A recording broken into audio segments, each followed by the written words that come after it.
Então, fala galera, beleza? Vamos aqui para mais um vídeo. Já se inscreve aqui no canal, ativa o sino para você ficar por dentro de todas as notícias do Flamengo. Vamos ver o jogo aberto trazendo tudo aí das últimas informações. O Flamengo vai estrear na Libertadores sob o comando do Filipe Luiz e vamos ver as atualizações, boas notícias e também mercado da bola, porque o Flamengo segue ainda, é claro, buscando opções do mercado que possam está reforçando para o Super Mundial de Clubes. Créditos na descrição para o jogo aberto e vamos agora acompanhar essa enrolação, essas novidades. Vamos ver. Vai trazer informações aqui no jogo aberto pra gente.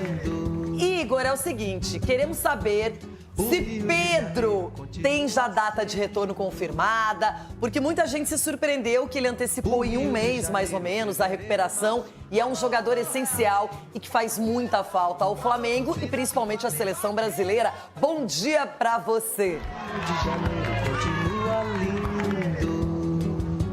Bom dia para você, Renata, Ronaldo, Edu, Cicinho, a todos que nos acompanham. Pois é, um mês antes do previsto, Pedro está de volta ao Flamengo depois de uma grave lesão no joelho esquerdo. Foi reintegrado ontem ao grupo e pode voltar a jogar já na semana que vem. O Pedro, que para quem não se lembra, ele rompeu o ligamento cruzado anterior do joelho esquerdo em setembro do ano passado, durante um treinamento da seleção brasileira. Teve que passar por cirurgia e ficou 7 meses longe dos gramados, está retornando agora. O clube divulgou imagens do Camisa 9 treinando no Ninho do Urubu com os companheiros, sem qualquer limitação, recebendo instruções do técnico Filipe Luiz, e o retorno dele aos jogos vai depender da evolução nos treinamentos. Amanhã o Flamengo viaja para a Venezuela, onde na quinta-feira estreia na Libertadores contra o Deportivo Táchira. De lá vai para Salvador, onde no domingo encara o Vitória pelo Campeonato Brasileiro. E durante esses 4 dias que a delegação ficará longe do Rio de Janeiro, o Pedro permanecerá treinando no Ninho do Urubu com um grupo de jogadores que não viajou. E aí, se a evolução for boa, ele tem chances de voltar a ser relacionado já na semana que vem, na quarta-feira, contra um Central Córdoba da Argentina no Maracanã, jogo válido pela segunda rodada da fase de grupos da Libertadores. Então, uma ótima notícia, não só para o torcedor do Flamengo, mas também para a seleção brasileira, não é, Renata? É verdade, estamos aqui empolgados com a notícia do Pedro. Que bom que ele não enfrentou meu Internacional, seria problemático, eu imagino. Mas o Pedro é um jogador que ele é importante para a estrutura do Filipe Luiz. O Juninho tá lá, ainda não é um titular absoluto. Não tem um jogador com a característica diária, com a presença dele para fazer pivô, para aparecer, para chamar jogadas. O Flamengo não tem ninguém com esse estilo e ele tá voltando. Edu, seria bem bacana para o Filipe Luiz, eu imagino que ele está contando os minutos. Aí tem essa expectativa, se volta contra o Juventude, contra o Central Córdoba ou daqui a pouco num jogo próximo a esses. Ele tem que pegar um jogo mais tranquilo, Renata, até porque ele está vindo de uma lesão séria. Eu tive 4 dessas lesões, eu sei o que de repente está passando na cabeça dele. Eu acho que é a segunda dele também, que ele fez uma no Fluminense e agora no Flamengo. Então ele tem que ir voltando aos poucos, De repente pegar um jogo onde que o Flamengo está ganhando, coloca ele lá, vai dando minutagem para ele, até mesmo para ele adquirir novamente a sua forma física, a sua confiança, porque em determinado momento você fica com medo de fazer alguns movimentos, principalmente da lesão que ele teve. De repente fica no seu subconsciente ali, você nem imagina. Mas eu acredito muito com o reforço do Pedro, o Flamengo com certeza vai ser muito importante dentro do campeonato e também pela temporada. Cicinho, uma pergunta bem fácil para você. Vou começar dificultando sua vida, na verdade. Se você pudesse escolher um só, entre o Pedro, Yuri Alberto ou Vitor Roque, quem você contrataria se você tivesse um time? O meu time, sem sombra de dúvida, o Pedro. Pedro. Na verdade, essa notícia é tão boa para o Flamengo quanto para a seleção brasileira. Porque a seleção não tem um jogador com a característica do Pedro. E é tão importante isso que o Edu falou. Eu também tive 3 vezes a lesão no joelho. E quando você é defensor, você consegue, conduzir seus movimentos. Agora, atacante igual o Pedro, é muito importante essa recuperação dele, porque é toda hora pancada. Então, ele vai estar jogando de costas, vai estar tomando pancada toda hora. E para quem voltou de uma lesão, mas ele é um jogador experiente, é um jogador que consegue ter a linha de raciocínio bem rápida. E no meu time jogaria fácil, daria até a abraçadeira de capitão. Que coisa, hein? Ele é um jogador diferenciado e ele fez a cirurgia no dia 13 de setembro. Nós já estamos no mês de abril de 2025. E a seleção não encontrou um cara pro lugar dele. Acho que o Igor Jesus até tentaram ali, mas está difícil encontrar esse 9 e um 9 ainda clássico. E o Pedro é diferente. Acho o Pedro muito decisivo, participativo. É um cara que não se esconde do jogo e ainda tem técnica também. Tem. E conseguiu jogar do lado do Gabigol, né? Fizeram gol para Dedéu. Ele, na época do Flamengo, ali com o Gabigol e o Pedro e o próprio Dorival Júnior, que conseguiu colocar essas duas peças para funcionar. Agora, a notícia é maravilhosa de um cara que sabe... Aqui é presença diária, faz gols. O jogo tá difícil, pode pifar nele, né? Jogar de negócio de pifar, né? Você adorou esse termo, Eu gostei, Falei pra pifar. ele esses dias, de onde você tirou pifar? Eu falei, ué, vocês não falam isso no futebol? Jogando baralho. Pife. Então, um negócio. Isso aí também. O Ronaldo tem cara Então, que... você gosta de uma jogatina? Não, eu não gosto de jogatina, eu gosto mais do barulho da Cascavel. O barulho da Cascavel eu gosto muito. Agora, no caso do Pedro, esse aí, se fosse essa lesão dele, se fosse há muito tempo atrás, ele não estava voltando tão cedo não, né? Porque hoje a tecnologia está tão avançada nesse meio que o cara pode voltar, vai ter essa adaptação e pode voltar tranquilo depois de um bom tempo. Agora, não quero falar de notícias ruins, mas não tem jeito. Está no noticiário. Tem uma nota do GE de hoje, avançando. A gente vai até mostrar daqui a pouco o trecho da entrevista do Pedrinho, que começa esse debate aí. Olha, Vasco e Flamengo. Direção vascaína alega que recebe torcidas rivais em São Januário. Decisão está com o BEP. O que quer dizer isso? Recebe torcidas rivais em São Januário e, por isso, pode receber o Flamengo. Esse aqui é o tempo. Por que não o Flamengo? Essa é a alegação do Pedrinho. E o BEP é o batalhão, muda de nome, né? Já mudou de nome algumas vezes, mas é o batalhão de estádios aqui no Rio de Janeiro, que cuida da segurança nos estádios. Vamos rodar o que o Pedrinho falou, iniciando aí esse debate. Já vamos encaminhar o ofício hoje para demonstrar o desejo de jogar em São Januário. Conversei com alguns torcedores, se tiver que ser torcida única, vai ser torcida única, porque em São Januário normalmente é 95%, porque os outros 5% fica ali para separação. E isso faz pouca diferença no segundo jogo, você botar 5%. Então, assim, se a CBF, o Ministério Público, o BEP determinarem que seja torcida única, vai ser torcida única. Mas a gente já vai encaminhar e vai lutar para que seja em São Januário, Vasco e Flamengo. Estou do lado do Pedrinho, no sentido de defender o próprio estádio, porque fica com uma cara de... Esse é o último Flamengo e Vasco e Flamengo, claro, né? O Vasco é o mandante. Esse é o último Vasco e Flamengo lá, sem público por causa da pandemia, tá? Isso não tem a ver com questões de segurança. Esse jogo foi disputado em 2020, estávamos na época da pandemia, o público estava afastado dos estádios. Com o público, acho que foi 2017. Que foi aquele da confusão, 1-0 Flamengo. Teve confusão, mas aí é que tá. No Rio de Janeiro, tem clássico disputado com torcida mista, por exemplo, né? Não estou nem falando... Porque eu ia dizer o seguinte, eu me alinho ao Pedrinho na luta por São Januário, mas não gosto da ideia de que se tiver que ser com torcida única, vai ser. Acho que torcida única tem que...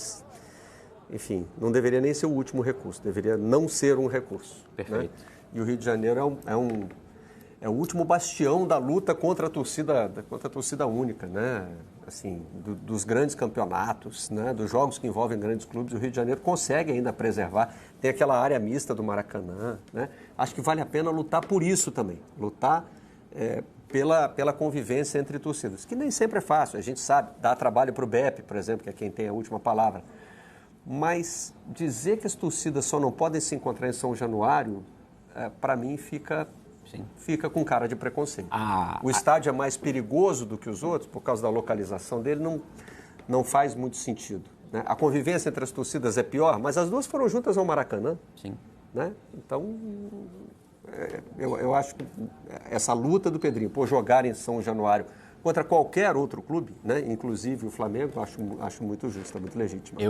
Primeiro, 2017, Vasco, Flamengo e São Januário, 1-0 Flamengo, a confusão foi na torcida do Vasco. Uma confusão criada pela torcida do Vasco e não teve nada de confronto de torcida. Eu sou um jornalista que frequenta muito arquibancada ainda. Não sei até quando, mas frequento muito arquibancada e frequento arquibancada inclusive em setores visitantes, que é um tipo de futebol que eu adoro. Eu adoro ir ver o meu time em estádios fora do Rio, ou mesmo dentro do Rio, mas em outros estádios. Tem de tudo. Tem jogo que é fácil, é lindo, convivência entre torcidas, a depender de como ali a situação é. Tem jogo que é tenso, tem jogo que é complicado mesmo, mas em todo jogo dá para fazer. Em todo jogo, com o policiamento correto, com o isolamento correto. Tem um exemplo, por exemplo, recente, que é Minas Gerais. Minas Gerais tem uma relação muito complicada. A polícia tem uma relação complicada com o torcedor visitante muitas vezes, mas Minas Gerais, recentemente, o Mineirão reformou ali a maneira do torcedor visitante entrar, que ele não tem contato nem visual com o torcedor local. E isso, para jogos tensos do Cruzeiro, especificamente ali, faz a diferença. Você, ou seja, consegue fazer, tem solução. Hoje no futebol, poucas certezas você pode ter no futebol do que ajuda, do que não ajuda um time. Uma delas é mando de campo. Mando de campo, estatisticamente, ajuda seu time. Se você joga no estádio que você costuma jogar, você tem mais chance de ganhar. Se você joga no estádio que o outro time, que o seu adversário mais costuma jogar, você tem mais chance de perder. Isso é fato. Isso não tem discussão. Então faz sentido para o Vasco. Faz sentido ele não querer jogar no Maracanã. O Flamengo manda todos os seus jogos no Maracanã. O Fluminense manda todos os seus jogos no Maracanã. O Vasco vai pegar um jogo, num campeonato que é concorridíssimo, seja lá qual for o objetivo do Vasco no campeonato, e jogar no mesmo, 2 vezes, quando for mandante e visitante, no mesmo estádio. Também acho que a questão de torcida única é um assunto que deva ser evitado. E talvez o Pedrinho tenha se apressado nessa entrevista. Talvez o erro tenha sido abrir porta para esse debate. Mas tem uma situação aí, eu acho o seguinte, o Vasco está no direito dele, não há como você liberar um estádio para todos os jogos, menos para um. Claro. E acho que a declaração da torcida única do Pedrinho, ela vai um pouco nessa linha. Olha, eu quero que jogue em São Januário, mesmo que o preço seja torcida única, mas talvez pudesse esperar para falar na torcida única. Mas fica parecendo que ele pediu, mas a nota do Vasco deixa claro que o Vasco não pede torcida única. O Vasco quer jogar em São Januário contra o Flamengo, com a divisão de torcida que existe no Campeonato Brasileiro. Aí sai o 50-50, que é uma tradição do Rio também, mas aí é uma situação que alguma coisa a gente não vai ter. Tudo junto a gente não vai ter Maracanã. Tem a contrapartida também. Quando o Vasco for jogar com o Flamengo no Maracanã, vai ser 90-5. Me incomoda, sim, óbvio, mas aí é uma questão que não é do Vasco, porque a grande realidade fecharam as portas para o Vasco jogar no Maracanã. O Vasco, quando vai mandar seus jogos no Maracanã, ele tem que acionar a justiça e jogar com base em liminar. Então, quando você fecha as portas agora, ele tem que jogar no Maracanã. Não, ele não tem mais que jogar no Maracanã, ele não pode jogar no Maracanã, né? Agora, óbvio, o futebol brasileiro, ele passa por isso, e seja no Rio, seja nacionalmente, não há uma decisão em prol do espetáculo nunca. Né? Os clubes sentam à mesa, o que é melhor para o espetáculo? Isso nunca vai acontecer. Então, assim, o Vasco, a partir disso, já que Flamengo, Fluminense fecham as portas do Maracanã, quando o Vasco quer jogar lá, óbvio que ele não pode mandar um jogo lá, né, já que as portas estão fechadas. Então, assim, ele tem que jogar em São Januário. Óbvio, jogando em São Januário, se existir a situação da torcida única, no jogo de volta, a torcida única vai se abrir um precedente para os clássicos do Rio, e eu acho que teremos em breve o que acontece em São Paulo por aqui. Culpa do Vasco, não. Culpa da ausência de uma gestão coletiva de espetáculos quando se trata do assunto futebol, porque se coloca a questão da vitória. Mas no caso do Vasco, eu acho que apenas está acontecendo uma resposta do que acontece com ele, Vasco.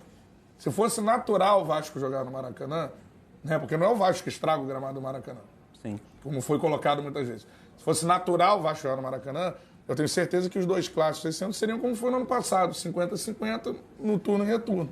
Agora não é. O Vasco não pode jogar no Maracanã. Então o estádio Vasco é São Januário. E São Januário tem que receber esse jogo.